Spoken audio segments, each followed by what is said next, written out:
The right to offend. Are there limits to that? Let's raise that issue. Joining me now is my first guest tonight, the Trinamool Congress MP, Mahua Moitra, joins me from Goa. Appreciate your joining us, Mahua Moitra. You are among the few MPs who've actually come out openly in support of Veer Das. I want to understand why you chose to support Veer Das, the stand-up comedian, when so many other politicians are either silent or those who are in the ruling BJP in particular have been very strongly critical of him, want cases to be filed against him. Why are you supporting Veer Das? But I think that's exactly what Veer Das is talking about. There are two Indias. There are two Indias at one level. It's not so much about supporting Veer Das. I mean, Veer Das as a person is not known to me. I'm not supporting Veer Das. But if I listen to every single sentence, I mean, he spoke, there were very succinct sentences that he spoke. And I listened to all of them. And I would challenge anyone to stand up and say that anything that he said was factually incorrect. It wasn't. So I don't see if people have got a problem with it. That's exactly what he's talking about. That's the two Indias. There is that great percentage in India that at one side will be happy that an Indian is in the Kennedy Center, and they'll say, look, an Indian is playing houseful to the Kennedy Center. That will make them proud. But again, what they fail to realize is if that same Indian had said what he said at the Kennedy Center at the NCPA in Bombay, then the Sanghis would have gone the next day and burned the place down. So that is precisely the two Indias that Veer is talking about.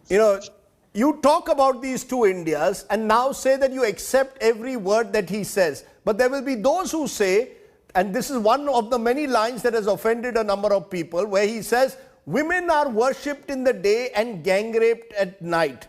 Now, there will be those who say this is a generalization. This is not necessary that America's crime rate is worse against women.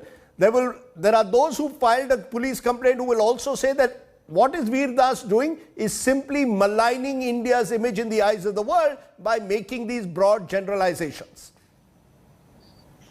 I think the only thing that is factually incorrect with that statement is women are not gang raped only at night. They're also gang raped during the day.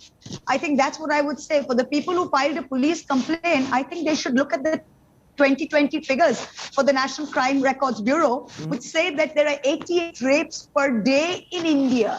In Maharashtra alone, sexual assaults against minors, every 2 minutes a complaint is registered. You've seen these terrible cases, 6 years old, 400 people raping her. 15 years old in Maharashtra, 33 people raping her. I mean, what are these people talking about? So, it's fine to do it. It's fine for these acts to happen, but it's terrible if we talk about it. I think this is a world without boundaries. There is nothing known as foreign soil. If we had... You're saying this is a world without boundaries. You're saying there is nothing known as foreign soil in today's world. But listen to what Dr. Abhishek Manu Singhvi says. He tweets, the senior Rajya Sabha MP of the Congress, generalizing the evils of a few individuals, vilifying the nation as a whole in front of the world is just not done. The people who painted India in front of the West as a nation of saperas and luteras during the colonial rule have not ceased to exist. Hashtag Veer Das. Respond. Excuse me, I think that, the saperas and luteras, I don't know which world people are living in, because what is foreign soil? This is in the age of digital media, in a world without borders. Does it matter whether he said it at the Kennedy Center to an audience, or did he say it in his own bedroom and recorded it and uploaded it on Facebook, where that very same audience would have access to it? I think in a world where this is literally a digital world with no boundaries, where a person is physically saying it is stupid. In a COVID pandemic world, in a sold-out show at the Kennedy Center, whatever the seating capacity is, the last time I checked, there were 10 lakh views on YouTube. No, but does anyone have the right to offend? The fact is there are people who feel that his statements are quite simply offensive. For example, again, the statement on women, where he says that, women are gang raped at night and they are worshipped in the day. Or people say, and this is true, that his statement on air quality is factually wrong. He says 9,000 AQIs is the air pollution. That's wrong. So statements needlessly provocative on women, some say, extremely unfair, they say, exaggerated, and in the case of air pollution. Do you believe people have the right to offend in this manner? or distort? One second. The right to offend nobody is, the right to offend as such, I think it cannot be described as such. It is who takes offense. Now, tomorrow, if I say my name is Mahua, somebody can say, oh, you've been named after an intoxicating liquor, and that's offensive to me. Why didn't your parents name you Sita? Tomorrow, if I name my child Jesus, somebody will say, why have you named it Jesus? You're a daughter of a Hindu Brahmin. Why can't you name him Ram? So it's not whether he is offended, it's whether who chooses to take offense. That's what is most important, number one. So I don't think that holds much water. The second thing, what he's talking about, the air quality is 9,000. Yes, the air quality AQI is 9,000, but the air, that is the funny it's part a wrong of it, number. that the air quality is through the roof. So whether it's 9,000, it's like the fecal coliform level in the Ganga. I mean, if the fecal coliform level is 5 million or 500 million, it's still terrible. So I think that's what people, I mean, surely that's what people need to understand. I mean, are you sitting there and trying to say that just because he said it's 9,000 and it's actually 450, that it's okay? No, it's not. We have a serious problem and we should accept it. And it's incumbent upon all of us to make India a better place and to address all of this. And by pushing anything under the pillow or under the covers is not going to make a difference. No. So let's grow up Mahua as a nation. Moitra, there will be those, though, who will say that today you're standing up for Veer Das because his views echo yours.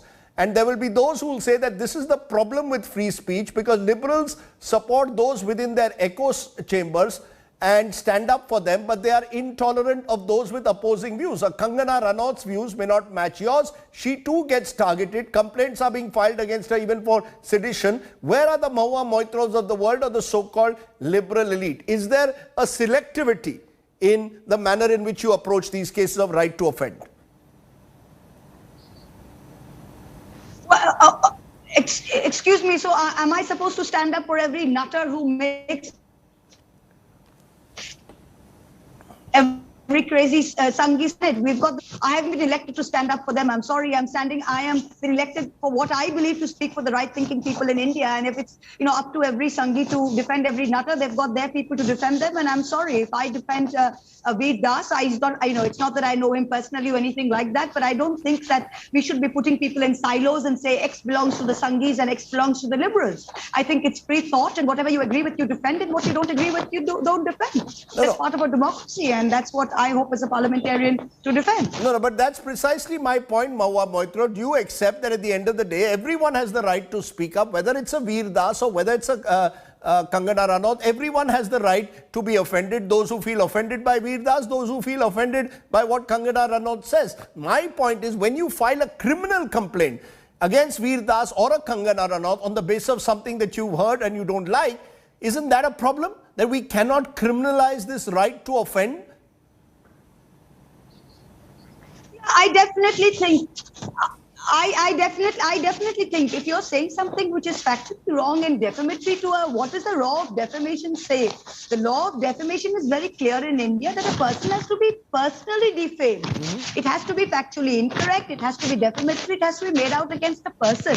You can't file criminal complaints based on, I think this entire thing of sentiments being hurt and I have felt offended is we are really carried too far as a nation. Otherwise, there's no room for humor. There's no room for comedy. And in this case, I don't think there's any room for even free thought.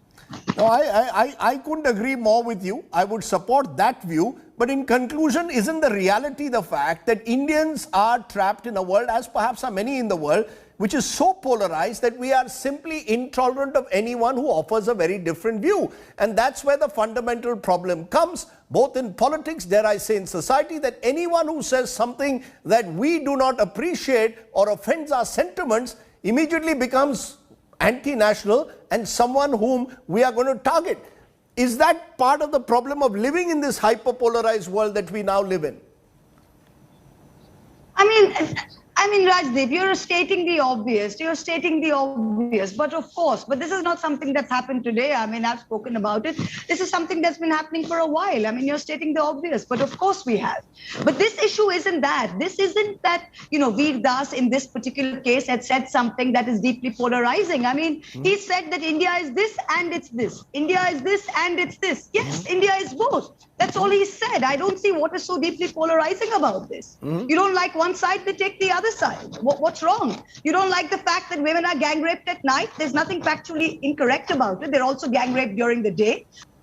No, no, those are fine words, but let's be honest here. We are living in an age of intolerance and it covers us all. The Trinamool Congress, your party, your leader Mamata Banerjee once was accused of having someone arrested, a professor, for having passed around cartoons of her.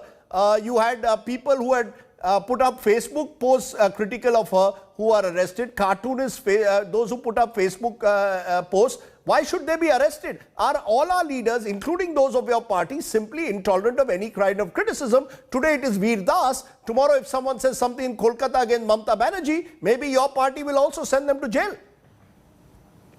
Look, if you're in the kitchen, we get the heat for it. And that's something, that particular arrest, we've got the heat for and we've taken it. We've taken it on the chin and moved on. So I personally think that there is really, shouldn't be enough time. Yes, is there basic what? No, no, let me push you. If somebody comes to Bengal, comes to the Netaji Stadium, passes remarks which mock your leadership, will you accept it? Will the Trinamool Congress accept it, or will you have him arrested and file criminal cases? No, I don't think, I think that's a very, I don't think that, there have been a couple of incidents. I'm certainly not proud of that. But I don't think we have really, as the Trinamool Congress made it, I mean, Mamata Banerjee is certainly not Yogi Adityanath. We haven't, if you look at our record when it comes to free media, I mean, when is the last time we elected, or the first time or the last time we've arrested any journalist in the borders of Bengal for the UAPA or the NIA? When's the first and last time we've done that? Never. So I think to equate Bengal and to equate Mamata Banerjee with the rest of an intolerant right-wing India is factually incorrect.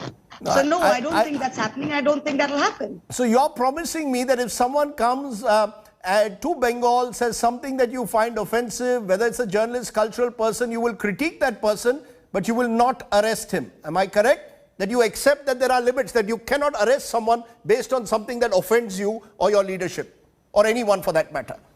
Well, I think we've already seen that during the election, where every single BJP leader came in from another state, held public meetings, called us names, abused us, mocked us. And, we didn't arrest them. The people made sure that they were thrown out. So, yes, we have our ways of dealing with it. And it doesn't necessarily mean arrest. Okay. I appreciate your joining us here, Mahua Moitra, giving us your perspective. Clearly, there are limits to free speech, but the right to offend should be, one would believe, part of free speech as long as it's not hate or incitement to violence. Thanks very much for joining me on the show tonight.